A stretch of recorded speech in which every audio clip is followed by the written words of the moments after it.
Welcome to சுடுதண்ணி. இன்னைக்கு நம்ம வீடியோவில் ரொம்பவே ட்ரெடிஷ்னலான எல்லாருக்குமே பிடிச்சமான ஒரு ரெசிபியை தான் பார்க்க போகிறோம். எண்ணெய் கத்திரிக்காய் குழம்பு எப்படி பண்ணுறதுன்னு பார்க்கலாம். இந்த ஒரு அருமையான குழம்பு லன்ச் டைமுக்கு அட்டகாசமாக இருக்கும். இதோட இன்க்ரீடியன்ஸை நான் டிஸ்கிரிப்ஷன் பாக்ஸில் கொடுக்குறேன். இப்போ வாங்க சேர்ந்து சமைக்கலாம். ஃபஸ்ட்டு ஒரு கடாயில் 1 டேபிள் ஸ்பூன் எண்ணெய் சேர்த்துக்கோங்க. இதில் 2 பெரிய வெங்காயம் சேர்த்துக்கலாம். இதை ஃபஸ்ட்டு நல்லா வதக்கிடுங்க. வெங்காயம் நல்லா வதங்கினதுக்கு அப்புறமா இதில் 2 தக்காளி சேர்த்துக்கலாம். அதையும் நல்லா சாஃப்டாகிற அளவுக்கு வதக்கிக்கோங்க.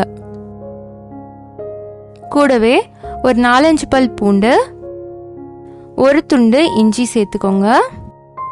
இதை ஒரு 2 நிமிஷம் வதக்கிட்டு இதில் நம்ம மசாலா சேர்த்துடலாம். இதில் 1/2 டீஸ்பூன் உப்பு, 1 டீஸ்பூன் மிளகாய்த்தூள், 1 டீஸ்பூன் மல்லித்தூள், இது எல்லாத்தையும் சேர்த்துட்டு நல்லா மிக்ஸ் பண்ணி விட்டுருங்க. இதோட பச்சை வாசனை போகிற அளவுக்கு நல்லா இதை வதக்கிக்கலாம். பார்த்திங்கன்னா இப்போ இது நல்லா வதங்கிடுச்சு. இதை நல்லா ஆற வச்சுட்டு நம்ம அரைச்சிக்கலாம். இருக்கட்டும். இப்போ பார்த்திங்கன்னா இது நல்லா ஆறிடுச்சு. இப்போ இதை ஒரு மிக்ஸி ஜாரில் மாற்றிக்கலாம். இதோட 2 டேபிள் ஸ்பூன் துருவின தேங்காய் சேர்த்துக்கிறேன்.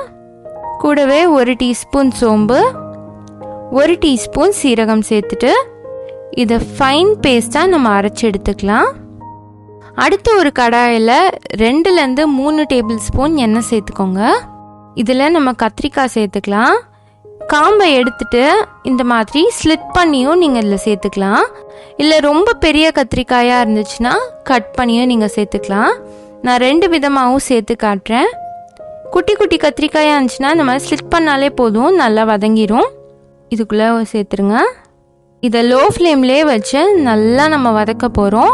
இதோட தோல் நல்லா சுருங்கி வரணும், அந்த அளவுக்கு இதை வதக்கி எடுத்துக்கோங்க. நல்லா கலர் மாதிரி வந்துருச்சு, தோலும் நல்லா சுருக்கம் வந்துருச்சு. இதை நம்ம எடுத்து தனியாக வச்சிடலாம். இப்போ இதே எண்ணெயில் 1 டீஸ்பூன் கடுகு சேர்த்துக்கோங்க. 1 டீஸ்பூன் உளுத்தம் பருப்பு சேர்த்துக்கலாம். இது லைட்டாக பொரிஞ்சதும் இதில் 4 வரமிளகாய் சேர்த்துக்கலாம். கூடவே ஒரு கொத்து கருவேப்பிலை சேர்த்துக்கோங்க. இதோட ஒரு 10 சின்ன வெங்காயம் சேர்த்துக்கிறேன். சின்ன வெங்காயம் இல்லாட்டி ஒரு பெரிய வெங்காயம் சேர்த்துக்கோங்க. ஆனால் சின்ன வெங்காயம் சேர்க்கும் போது நல்லா ஒரு டேஸ்டியாக இருக்கும். இதை நல்லா வதக்கிடலாம். இப்போ நம்ம அரைச்சி வச்சிருக்க பேஸ்ட்டை இதில் சேர்த்துடலாம். எல்லாத்தையும் சேர்த்துட்டு நல்லா மிக்ஸ் பண்ணிக்கோங்க. தேவைப்பட்டுச்சுன்னா அந்த மிக்சியை அலசி அந்த தண்ணியும் கொஞ்சம் சேர்த்துக்கலாம். ஒரு கொதி வந்ததுக்கு அப்புறமா நான் புளி தண்ணி எடுத்து வச்சுருக்கேன். ஒரு சின்ன லெமன் சைஸ் புளியை கரைச்சி எடுத்து வச்சுருக்கேன். அந்த தண்ணியே இதுக்குள்ளே சேர்த்துக்கலாம். சேர்த்துட்டு நல்லா மிக்ஸ் பண்ணி விட்டுருங்க. சப்போஸ் உங்களுக்கு புளி கொஞ்சம் ஜாஸ்தியாக தெரிஞ்சதுன்னா கொஞ்சமாக நீங்கள் மிளகாத்தூளும் உப்பும் சேர்த்துக்கோங்க. அப்போ உங்களுக்கு டேஸ்ட் பேலன்ஸ் ஆகிடும். இது நல்லா கொதிக்கட்டும். இது கொதிச்சு வந்ததுக்கப்புறமா இதில் நம்ம ஆல்ரெடி வதக்கி வச்சுருக்க கத்திரிக்காயெல்லாம் உள்ளே சேர்த்துடலாம். இந்த கத்திரிக்காய் சேர்த்ததுக்கு அப்புறமா ஒரு 5 நிமிஷம் லோ ஃப்ளேம்லேயே வச்சு இதை நல்லா வேக விடுங்க. ஒரு 5 நிமிஷம் கழித்து ஓப்பன் பண்ணி பார்த்தீங்கன்னா இது சூப்பராக ரெடி ஆகிருக்கும். இது சூப்பராக ரெடி ஆகிடுச்சு.